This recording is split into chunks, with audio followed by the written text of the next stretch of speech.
gracias. Realmente un enorme honor y un gusto estar compartiendo las experiencias que de alguna forma nos hayan tocado tener y muy bien impresionado del alcance de todo lo que se está haciendo por parte de ustedes y esta iniciativa de GovDays para acercar y discutir los temas de gobierno digital.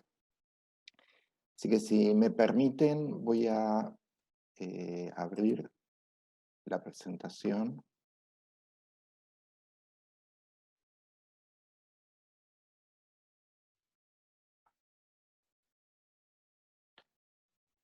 Eh, Hace unos minutos hablando fuera diría en la televisión fuera de cámara, estaba recordando que una de las últimas veces que estuve en Santiago fue a raíz de un estudio de la OCDE sobre gobernanza de gobierno digital. En ese estudio hubo 3 países seleccionados como referencia, estaba Canadá, Dinamarca y Uruguay. Y el estudio de la OCDE después lo utilizó como marco general de presentación de lo que es la estrategia en general de la gobernanza del sistema.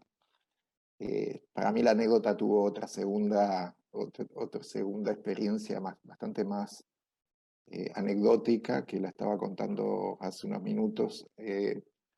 Había llegado de otro país con una presentación que introducía al Uruguay a un país, a Kazajstán, con una foto de un mate, una foto de una vaca y una foto de un jugador de fútbol. Y era 2015, justo unas semanas después de haber terminado la Copa América que ganó Chile. Y mi única alegría en ese momento fue que la foto de jugador de fútbol fuese de Suárez y no de Cavani, porque estaba muy sensible el tema en ese momento.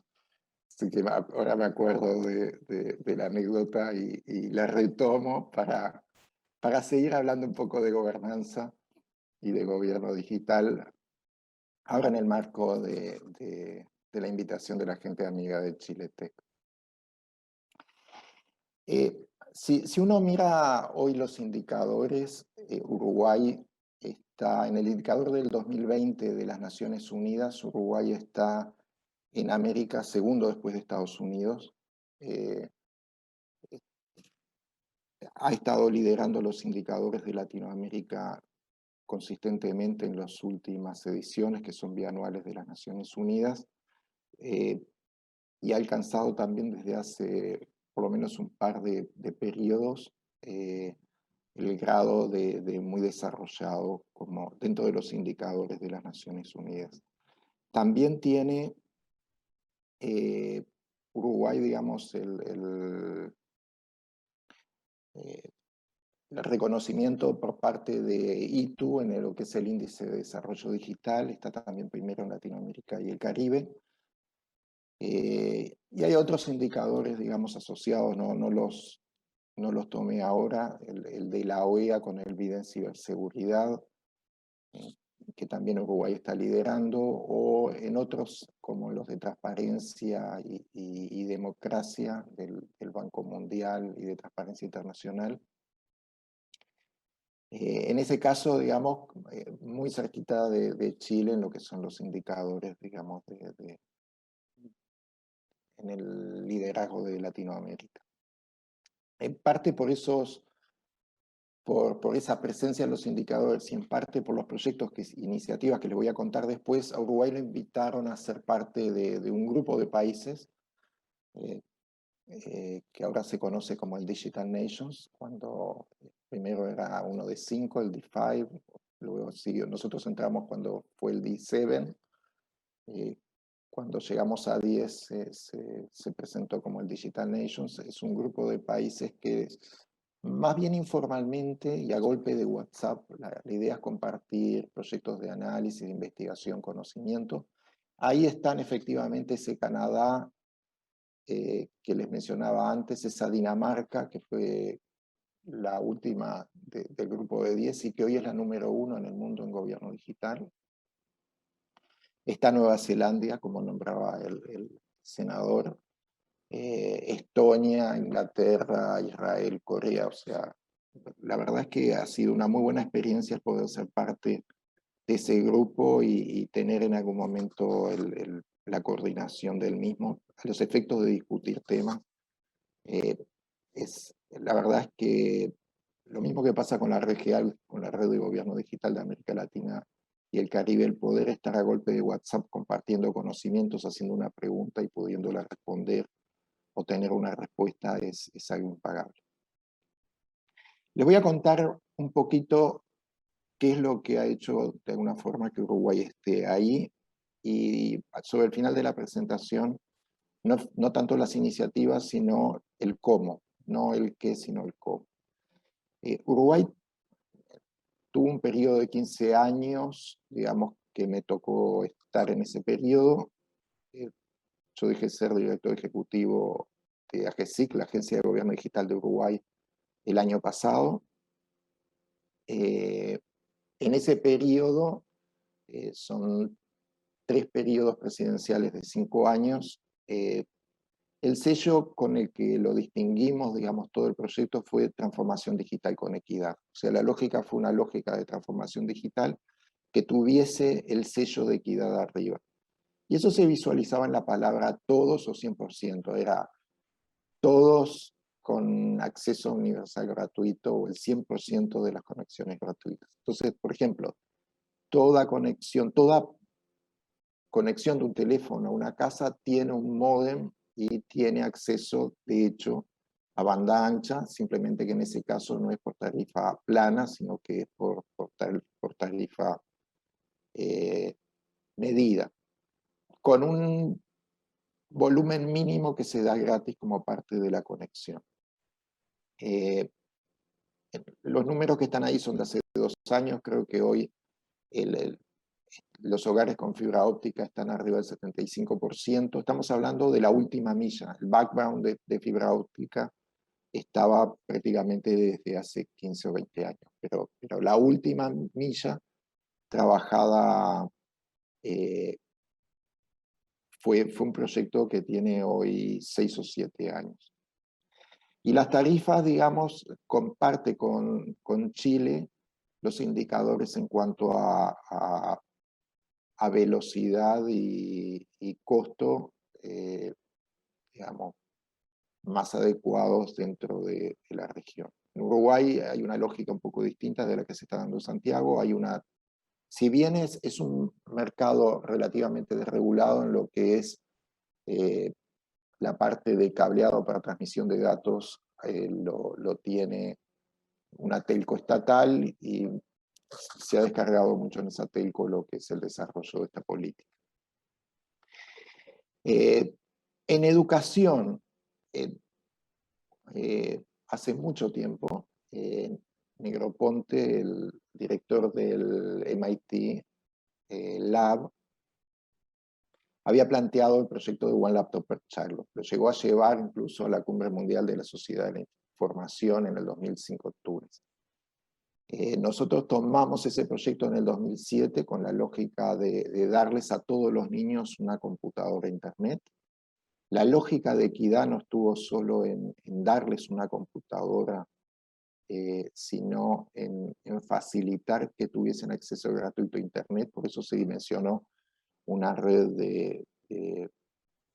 digamos, un Wi-Fi extendido en todos los pueblos de más de 500 habitantes, donde los chicos no tuviesen que desplazarse más que 200 metros para tener acceso a un punto de conectividad, sea en una plaza, sea en una escuela, sea simplemente en cobertura de lo que es la extensión del pueblo. A partir de eso y con esa infraestructura como básico se crearon plataformas educativas, se enseñó robótica, programación, pensamiento computacional. Hay un programa de enseñanza de inglés remoto, donde incluso los profesores no teníamos suficientes profesores y los profesores que están dando las clases son otros países de habla inglesa. Se generaron contenidos disponibles, no solo a nivel de plataforma educativa, sino accesos a bibliotecas universales de contenidos, que facilitaron, por ejemplo, que la resiliencia en esta época de pandemia estuviese muy fuertemente atada, o sea, se pasó de tener educación presencial a educación, digamos, en línea prácticamente con muy poca necesidad de agregado funcional, simplemente actuó como un dinamizador del uso, que honestamente no se estaba explotando todas las capacidades que a nivel de infraestructura se habían generado. En lo que es calidad de vida, en lo que es bienestar y salud, nosotros en el 2015, en lo que es la medición, el observatorio de sociedad de la información que teníamos instalado, chequeamos que el único sector donde no había equidad era discriminado por edades en los mayores de 65 años, 60 a 65 años. Había equidad entre ciudad y campo. Uruguay tiene más del 50% de su población concentrada en Montevideo. Había equidad a nivel de género, había equidad a nivel económico. Lo que no la había era la adopción de las TIC fundamentalmente en los mayores de 65 años, así que se hizo un plan homólogo. De hecho lo llevó a cabo la misma gente que hizo el plan de One Laptop Per Child, que es CEIVAL, así se llama el proyecto, y se extendió con otro nombre, Plan Ibirapita, a los jubilados, dándoles una tablet y determinadas herramientas y contenidos para el acceso a Internet. También en 2015 digamos, se aceleró el proyecto, ya había arrancado tímidamente el 2012-2013, lo que fue el proyecto de la Historia Clínica Digital Nacional. Es un proyecto fuertísimo de interoperabilidad con un componente de gestión del cambio muy grande. Hay un complemento entre lo que es la informatización en cada uno de los efectores de salud y lo que es la interoperabilidad de las historias clínicas de cada uno, amparada en un sistema nacional integrado de salud. Tampoco me gustaba explicitarlo, que el sistema nacional integrado de salud necesitaba un sistema de información integrado que lo sustentase. Y de alguna forma esa historia clínica digital es parte de esa construcción.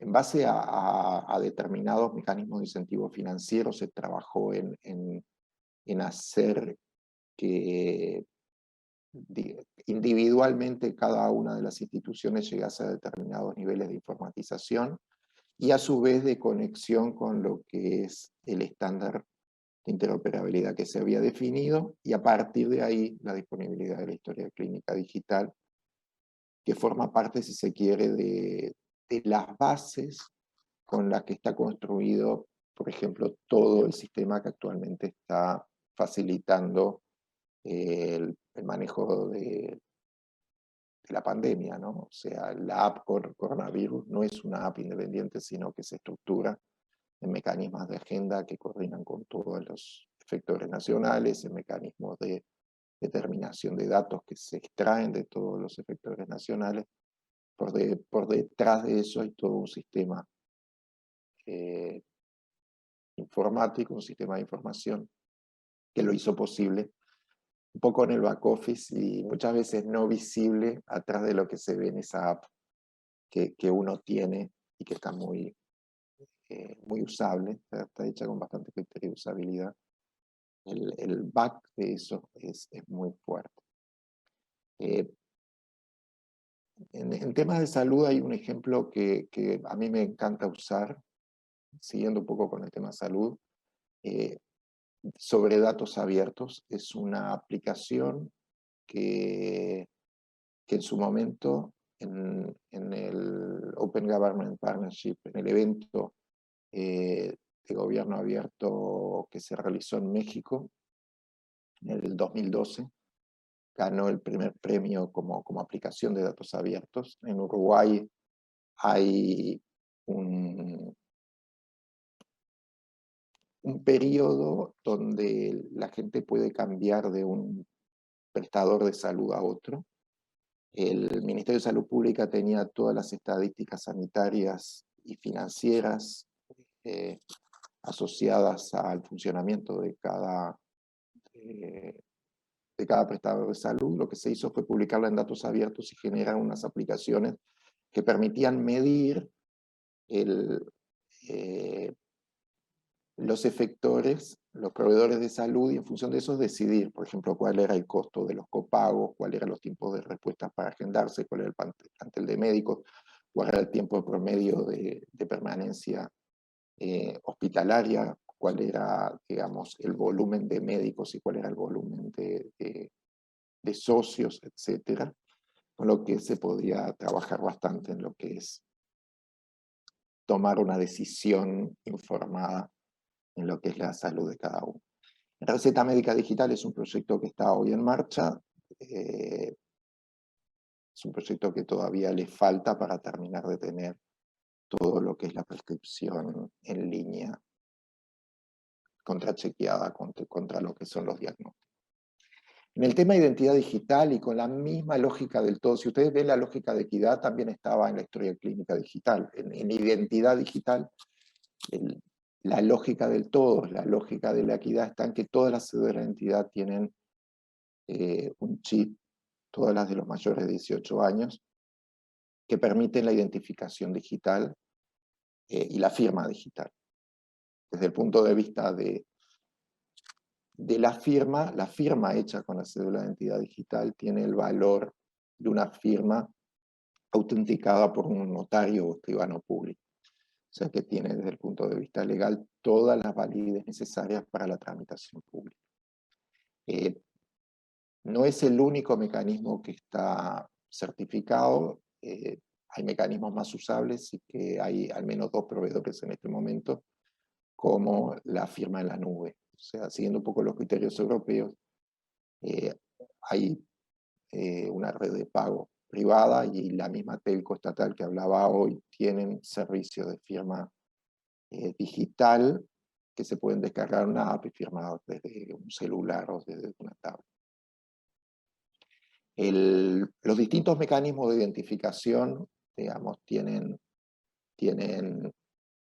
un mecanismo único, federado, que los reconoce y que trabaja con single sign-on a los efectos de acceder a todos los sitios del Estado, con lo que se facilita, digamos, el rol de identificación digital a todos los efectos de la tramitación pública. Y se ha estado trabajando con distintos gobiernos, incluido Chile, en lo que es la interacción de los formatos, el reconocimiento entre gobiernos de la firma digital que se ha tenido. Es bastante... Se han hecho desde más de un lugar, lo hemos hecho a nivel Mercosur, lo hemos hecho a nivel de Red GEAL, que incorpora los países de la OEA, y se ha hecho también dentro del Digital Nations. O sea que lo que estamos trabajando es tener estándares bastante abiertos. En ese sentido, el BID ha sido un patrocinador bastante grande de lo que son las pruebas de todos estos mecanismos. En lo que es servicios públicos, tenemos un proyecto que se dio en el último quinquenio, 2015-2020, trabajando lo que es la idea de tener todos los trámites 100% en línea. Ya se tenía todos los trámites, el inicio de los trámites o la interacción de las personas 100% en línea. Lo que se está hablando es que sea 100% en línea en el back office también, o sea que el trámite tenga interoperabilidad, que tenga firma digital, que tenga todas las partes, digamos, que permiten que se certifique el trámite en línea. Hay toda una bastante cosas lindas para contar, porque los trámites se procesó industrialmente el proyecto. Al poderlo tener como una iniciativa global, se trabajó en lo que fue la estandarización de trámites, en la estandarización de los formatos de uso, en los módulos que componen cada trámite y servicio, en la generación de de software público o de servicios asociables a cada uno de esos módulos o moléculas que se integran en cada trámite o servicio. Se tiene en mi perfil, digamos, se tiene un poco, en otros países se lo conoce como carpeta ciudadana, todo lo que es la definición de datos que sean compartibles entre todas las instituciones del Estado, la disponibilidad de la comunicación y notificación centralizada, todo lo que es, si se quiere, el poder personalizar la interacción a partir no solo de los datos que se están dando, sino de la auditoría que uno puede hacer de los datos que se están usando de uno. El portal unificado wu.ui sigue los criterios y buenas prácticas que arrancaron históricamente con UK, con Inglaterra es otro del Digital Nations. Básicamente se tiene un modelo, no tomamos los desarrollos ingleses, se hizo un desarrollo particular arriba de un CMS público, en base a Drupal, y lo que se trabajó fue en una estandarización total de la gestión de contenidos, de los trámites y servicios de la administración pública, y la realidad es que ha sido muy, pero muy exitoso. Se fue dando una apropiación sin necesidad de decretarla, o sea, ha sido bastante fuerte. La lógica con la que está construido nos ha permitido generar muchos elementos positivos, por ejemplo, la lógica de omnicanal es intrínseca al sistema. Siempre digo lo mismo, a veces se utiliza decir digital by default o digital by design sin medir lo que dicen las palabras, o sea, es como que uno las usa fuera de contexto y no es lo mismo. O sea, digital by design implica que va a tener interoperabilidad por diseño, que va a ser omnicanal por diseño, que va a estar estructurado con todas las buenas prácticas, va a ser seguro o confiable por diseño. Va a tener todas las buenas prácticas que uno asume y los principios que uno asume para lo que son los servicios digitales del Estado. Le decía hoy que a cada persona se les dio una cédula. Uruguay tiene 3.400.000 personas, pero tiene 12 millones de vacas. Bueno, no le pusimos cédula a las vacas, pero le pusimos una caravana en la oreja y también las tenemos identificadas a todas las vacas. El ejercicio de trazabilidad agropecuaria, en particular de trazabilidad ganadera, es un ejercicio muy visible del valor que la información agrega. O sea, la carne Uruguay la aporta mayor valor porque tiene información agregada. Esa información es la información de la historia, de la trazabilidad, de la historia de dónde viene ese corte de carne, ese ganado.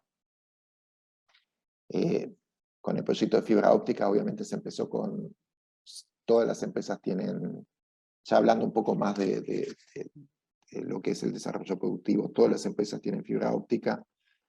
Hubo proyectos muy fuertes, incentivados financieramente, de inclusión financiera y de facturación digital, que hoy ya están maduros.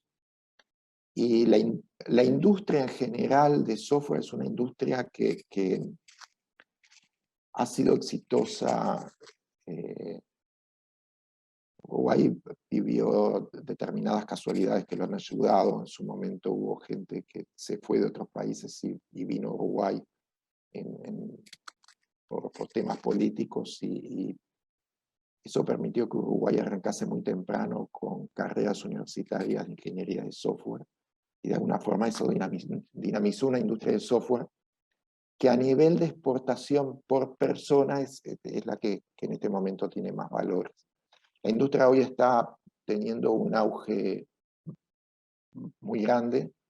De hecho, tuvo su primera startup, su primer IPO de un unicornio. Ya era unicornio por diciembre. Hoy el valor de mercado de dLocal, es una fintech, estaba arriba de los no sé, superó los 5.000 millones de dólares en IPO y después creció o duplicó todavía más su valor. Hay algunas que no llegaron a ser unicornio porque fueron adquiridas antes, como Pedido Ya, que creo que la conocen bastante en Chile. Cuando nos tocó coordinar el Digital Nation, pusimos mucho hincapié en datos. De hecho, creamos un grupo de trabajo que se llamaba Datos 360, que trataba de estructurar y se formó. Fue el grupo con donde más gente trabajó, se generaron determinados principios de trabajo, tratando de explicitar la multidimensionalidad del tema datos. En Uruguay lo que generamos fue una plataforma de interoperabilidad que es muy activa. De hecho, podría haberles mostrado, hay un sitio donde uno puede ver el funcionamiento y saber online cuál es el volumen de datos que se está intercambiando. Existe una arquitectura empresarial de gobierno que define los estándares de interoperabilidad, de usabilidad, digamos, de los estándares de datos, o sea, no solo interoperabilidad a nivel del videomensaje, sino semántica. Estamos con proyectos de rehacer, y esa es la más difícil, algunas cosas legacy que implicarían una gestión de cero de los registros de base. Y bueno, con muchas experiencias en lo que es analítica, Big Data, modelos predictivos, inteligencia artificial y uso de chatbots, que digamos se han aplicado en particular en lo que fue la gestión de trámites en línea, digamos, probando tecnologías y aplicándolos en algunos casos particulares. Todo lo que les estuve hablando requiere que determinados derechos y garantías se refuercen. O sea, el mayor uso de la información, la mayor cantidad de gente conectada, la interoperabilidad, plantean, digamos, muchos más riesgos que a nosotros nos planteó dinamizar todo el tema de privacidad y protección de datos, y asociado con privacidad y protección de datos también su balance en lo que es acceso a la información pública. En el 2012 conseguimos las dos cosas, la adecuación al 108 del Consejo de Europa y la adecuación con la Comunidad Europea en lo que es privacidad y protección de datos. Todos los efectos, Uruguay es un país, digamos, adecuado. Lo volvimos a reforzar el año pasado con el GDPR y con el 108 Plus, con lo que, digamos, se está cumpliendo toda la normativa europea y cualquier interacción con Europa no requiere de un acuerdo especial o particular, porque las autoridades, digamos, de protección de datos de los distintos países interactúan como pares. En cuanto a ciberseguridad, se ha avanzado, como les dije, estamos bastante bien en el índice de la OEA, pero no lo suficiente. Creo que el desafío para un país que avanzó mucho en lo digital es más fuerte todavía. Por eso estructuramos una operación específica del BID solo para ciberseguridad, que está recién en su primer año, donde se trabaja mucho más en las capacidades del CIEM, en lo que es la detección y el funcionamiento del GSOC, del Government SOC, del SOC de gobierno. El proyecto tiene un componente muy fuerte de generación de capacidades. Detectamos que teníamos la mitad de la gente que la industria y el gobierno están necesitando. Y en paralelo se ha trabajado en lo que es sensibilización en el buen uso de Internet, tanto en lo que es privacidad y protección de datos como ciberseguridad, en distintas campañas. La de privacidad y protección de datos tiene el moto, el logo, tus datos valen, y se asocia muchísimo a trabajos en las escuelas. Las de ciberseguridad son mucho más generales, aplican incluso para lo que es el manejo seguro de las tarjetas de crédito y de las transacciones bancarias. En lo que es funcionarios públicos, en lo que es, digamos, ciudadanía en general. Hay distintas campañas en marcha con, digamos, distintas proyecciones de visualización en el tiempo. Y bueno, todo eso que les conté se estructuró en base a planes de acción específicos. Este es el plan de acción de gobierno digital. Si ustedes lo ven, el plan de acción específico este es del 2015-2020. Tiene 6 áreas de trabajo, tiene divididas o 6 pilares divididas son 18, falta uno. El gobierno digital confiable tenía uno más. 19 áreas de acción, y dentro de esas áreas de acción existen distintas iniciativas que se estructuraron. Estamos hablando en la suma de todo eso. En aquel momento eran 56 puestas como estratégicos, en realidad contabilizadas nuestras había más de 200. Esos planes de acción, que no son solo los de gobierno digital, están los planes de gobierno abierto, están los planes asociados al tema de ciberseguridad o asociados al tema de historia clínica digital, forman parte de una estrategia mayor que se plasma en las agendas digitales. Cuando me pongo un poco, no sé, detallista, explicito que las agendas digitales son un poco más declarativas y los planes de acción son mucho más específicos. Pero lo digo, pero no lo hago. En general, la agenda digital también es bastante específica y tiene todos los elementos de monitoreo para chequear que se están cumpliendo. Esas agendas digitales son las que, digamos, garantizan una línea que no sea solo la de gobierno digital, sino las de conectividad, las de capacitación digital, las de todo el país, las de la academia, las del sector tecnológico privado, y están estructurados por un consejo de muy alto nivel con ministros, con el representante de la Cámara de Tecnología de la Información, con los representantes de todas las universidades, con los rectores, que son los que la definen y la sostienen. O sea, cualquier acción que esté ahí debe estar sostenida por alguien que se hace responsable del cumplimiento. Y esas acciones se dieron en el tiempo en forma coherente. Una primera agenda digital en 2007, una segunda del 2008 al 2010, una tercera del 2011 al 2015, una cuarta del 2016 al 20, y en este momento está vigente la nueva con el nuevo gobierno que arrancó en el 2021. Desde el punto de vista de una lógica, la primera tuvo un fuerte componente de institucionalización, estuvieron las leyes marcos, estuvieron la creación institucional de AGESIC, de la Agencia de Protección de Datos, de la Agencia de la Unidad de Certificación Digital, de la de Acceso a la Información Pública, el Centro de Respuesta a Incidentes Informáticos, el CISOC. O sea, ese es el fuerte componente de institucionalización. Y después hay dos componentes que siempre destaco. O sea, al principio uno va haciendo determinadas acciones, pero en el tiempo tiene que expandirlas y transformarlas. Por ejemplo, todo lo que es expediente electrónico,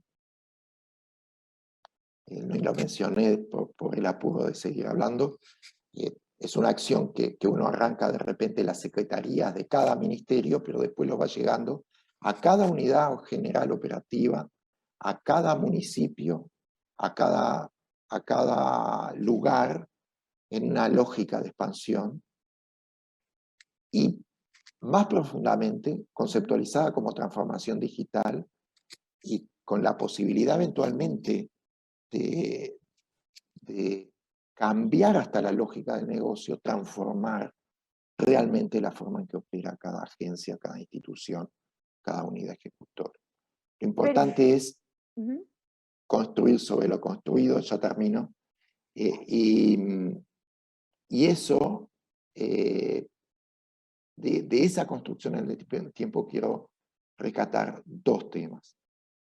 Uno, la necesidad de construir el marco habilitante, que implica construir lo que es inclusión digital, lo que es derechos digitales y lo que son plataformas tecnológicas, con lógica desde el principio de que ese es el marco habilitante.